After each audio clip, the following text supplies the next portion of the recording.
Hello everyone, मैं advocate अमन मोला, your legal adviser. बहुत से लोगों ने मुझसे सवाल पूछा है कि 498A का प्रोसीजर क्या है, मतलब कि पुलिस स्टेशन से लेके कोर्ट तक की क्या प्रोसीडिंग है और उसमें हस्बैंड को कितनी हरासमेंट झेलनी पड़ती है और वाइफ उसके ख़िलाफ़ क्या क्या कंप्लेन कर सकती है और कैसे कैसे एक्शन उठा सकती है। तो मैं आपको सबसे पहले ये बताना चाहूँगा कि अगर आपको ज़्यादा नॉलेज होगी तो आप अपने केस को बेटर तरीके से अंडरस्टैंड कर पाएंगे और उसे अच्छे तरीके से प्लान कर पाएंगे और अपने एडवोकेट की हेल्प से आप उसे केस को आगे प्रोसीड कर पाएंगे और लड़ सकेंगे। तो मैं बताना चाहूँगा सबसे पहले होता क्या है। सबसे पहले वुमेन जाती है वुमेन सेल के अंदर, मतलब आपकी वाइफ जाएगी वुमेन सेल के अंदर और आपके ख़िलाफ़ कंप्लेन करेगी 498A की, जिसके हिसाब से पुलिस स्टेशन में वो पूरी अपनी कंप्लेन बताएगी कि जी मेरा ये पूरी मांग मेरे को यूँ परेशान किया जाता है, यूँ मुझे हैरेस किया जाता है, यूँ मुझे टॉर्चर किया जाता है। उसके बाद वुमेन सेल वाले करेंगे क्या, आपको फ़ोन मिला के आपको और जिन जिन लोगों का नाम लिखा होगा आपके फैमिली मेम्बर को, उन लोगों को बुलाया जाएगा और आपकी काउंसलिंग की जाएगी और बोथ पार्टी को मीडिएशन सेंटर में जैसे होता है वैसे ही आपको मीडिएट किया जाएगा। लाइक आपकी सेटलमेंट करवाने की कोशिश की जाएगी।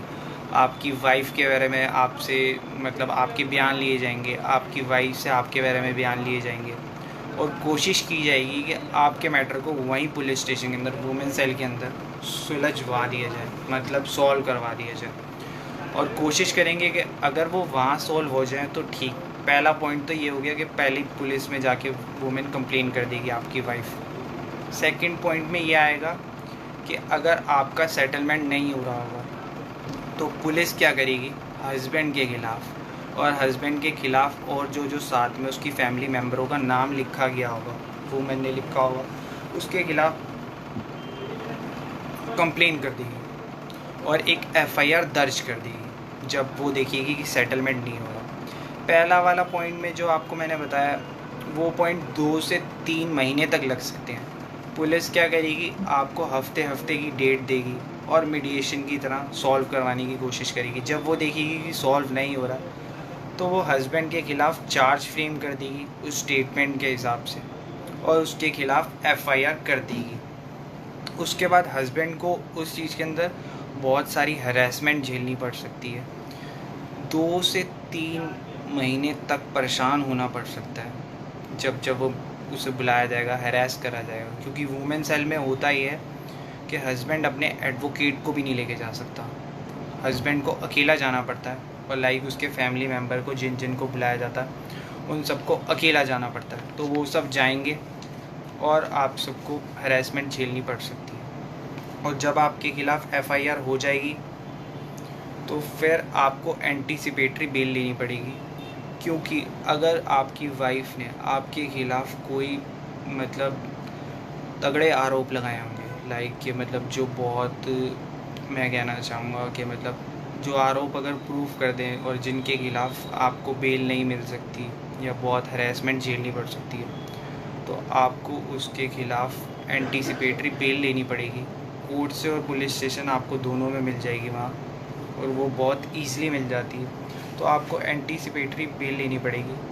और आपको मैं बताना चाहूँगा पहले क्या होता था, 498 में पुलिस आपको डायरेक्टली अरेस्ट कर लेती थी, बट एक जजमेंट आई थी, उस जजमेंट के अंदर बताया गया कि अरेस्ट यूँ नहीं कर सकते, क्योंकि उस केस के अंदर अरेस्ट कर लिया गया था और फिर उसने डिस्ट्रिक्ट कोर्ट में अप्लाई करा, उसकी बेल रिजेक्ट हो गई। फिर उसने हाई कोर्ट में अप्लाई करा, उसकी बेल रिजेक्ट हो गई। फिर उसने सुप्रीम कोर्ट में एप्लीकेशन डाली और सुप्रीम कोर्ट में उसे फिर बेल मिल गई। सुप्रीम कोर्ट ने उस टाइम कहा कि आपको पहले चेक करना पड़ेगा कि इस बंदे के अरेस्ट करना ज़रूरी भी है कि नहीं और इस बंदे ने काम करा भी है कि नहीं। आप सिर्फ कंप्लेन के बेसिस पे किसी बंदे को अरेस्ट नहीं कर सकते। तो उसमें सुप्रीम कोर्ट ने ये जजमेंट निकाली और इस जजमेंट के बेसिस पे और उसे अरेस्ट डायरेक्टली करने के लिए मना कर दिया गया। उसके लिए कुछ टर्म्स एंड कंडीशन रख दी और ऐसी टर्म्स एंड कंडीशन रखी है कि वो बंदा कहीं देश छोड़ के या शहर छोड़ के भाग तो नहीं जाएगा, और वो कोई गवाह को मैनिपुलेट या कोई गवाह को डरा धमका तो नहीं देगा या बदल तो नहीं देगा या किसी एविडेंस को अल्टर तो नहीं कर लेगा, चेंज तो नहीं कर देगा।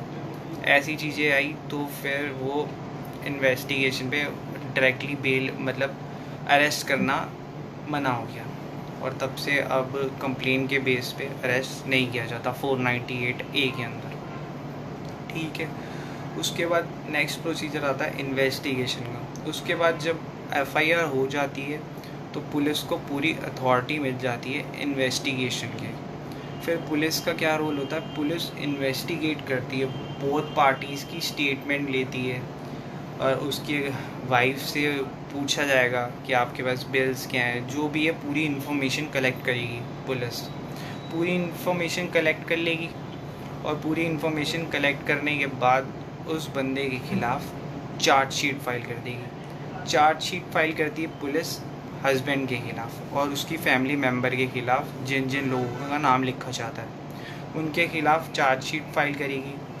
और विटनेसेस कुछ होंगे तो उन विटनेसेस को नाम लिखेगी, सब कुछ लिखेगी, स्टेटमेंट लेगी, और CRPC सेक्शन लगाएगी। जो भी सेक्शन लग रहे होंगे उसके अंदर वो CRPC CPC के सेक्शन लगाएगी। सेक्शन लगाने के बाद कई केसेस में ये होता है कि वो फाइनल रिपोर्ट भी दे देती है, बट ये बहुत रेयरली केसेस में होता है। बट ऐसा कुछ अगर नहीं होगा तो वो जो चार्जशीट बनाएगी उसे जाके कोर्ट के अंदर जज साहब को दे देंगे, और जज साहब के देने के बाद क्या होगा, आपके घर पे समन्स आएंगे हस्बैंड के, और हस्बैंड के जिन जिन नाम लिखवाए होंगे फैमिली मेम्बर के उनके पास समन्स आएंगे,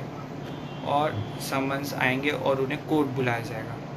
कोर्ट में बुलाने के बाद जज साहब उन्हें फर्स्ट डेट पे चार्जशीट पकड़ा देंगे और उन्हें बता देंगे कि आपके ख़िलाफ़ ये एलिगेशंस लगाए हैं। उस चार्जशीट के अंदर सब कुछ लिखा होगा। इस प्रोसीजर के ख़त्म होने के बाद नेक्स्ट डेट पे ये अब डेट बाय डेट कोर्ट के अंदर आ जाएगा। कोर्ट में आपको तारीख पे तारीख मिलती रहेगी, और तारीखों पे आपको बुलाया जाएगा, और फिर आपके ऊपर चार्ज फ्रेम किए जाएंगे और डिस्चार्ज ऑफ फ्रेम होगा।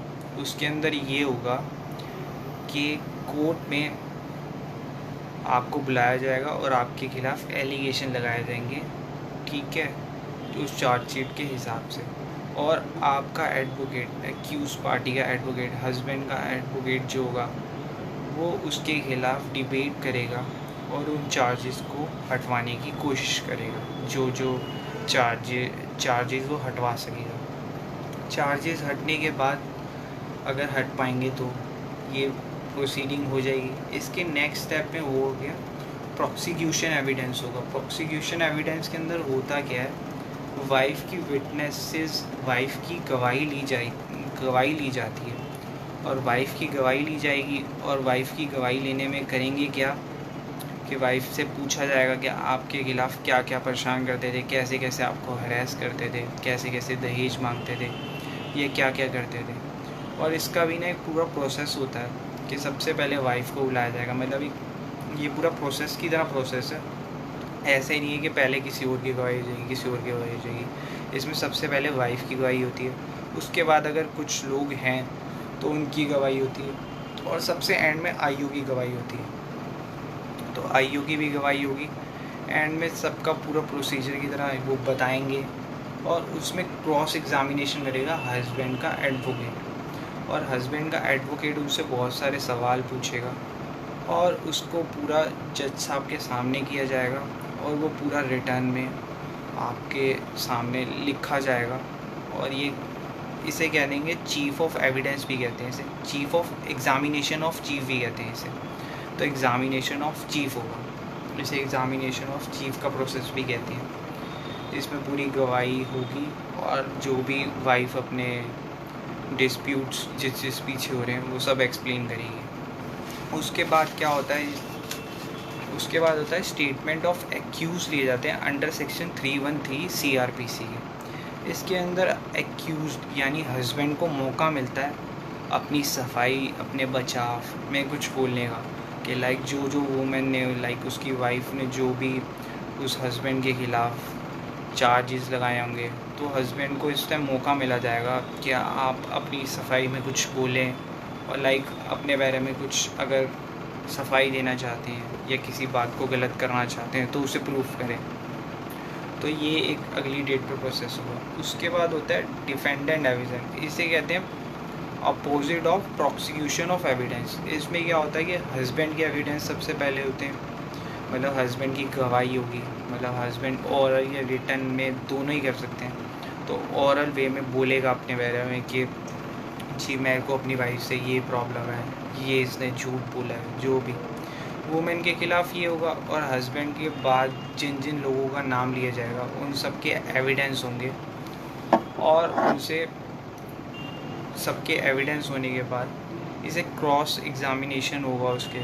फिर वो जो वाइफ का एडवोकेट होगा वो इस चीज़ के ख़िलाफ़ क्रॉस एग्ज़ामिनेशन, मतलब इसके ख़िलाफ़ अगर उससे कुछ पूछना होगा तो वो पूछा जाएगा। और एंड में एविडेंस होने के बाद विटनेसेस को कॉल किया जाएगा और विटनेस की गवाहियाँ होंगी। इसमें काफ़ी लंबा टाइम लग जाता है, तो ये टाइम का प्रोसेस होगा।